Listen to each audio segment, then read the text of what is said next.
Hi, this is R.P. Smith. I'm glad you were able to join me today. I want to talk to you for just a minute or two about your marriage, but first I just want to let you know right up front that I'm not a doctor or a therapist.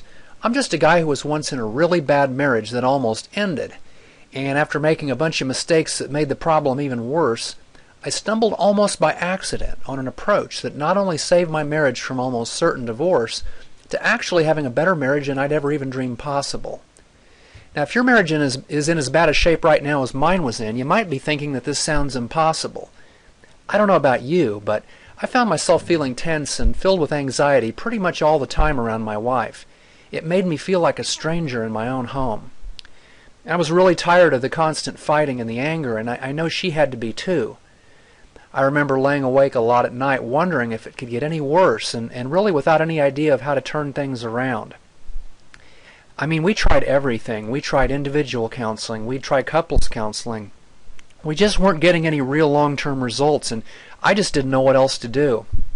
And at that point, it was really starting to look like divorce was inevitable unless something changed. Even after all of that, though, I still wasn't interested in getting a divorce. In fact, it was the furthest thing from my mind. So you can probably imagine how shocked and devastated I was when my wife hit me with the news that she wanted a divorce. I wasn't at all prepared to handle this, but her mind was apparently made up. Now, as I mentioned earlier, I made a bunch of mistakes that are very common when people are trying to avoid a divorce.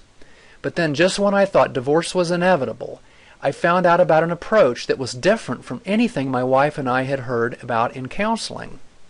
As a matter of fact, it had about a 90% success rate for thousands of other couples who'd tried it, and it actually was known to work even when only one spouse wanted to save the marriage. I had to learn more. As a matter of fact, it was everything that we thought it would be and more. We ended up having a better marriage than we ever even thought possible. So the point that I want to make to you is, your marriage doesn't have to be over.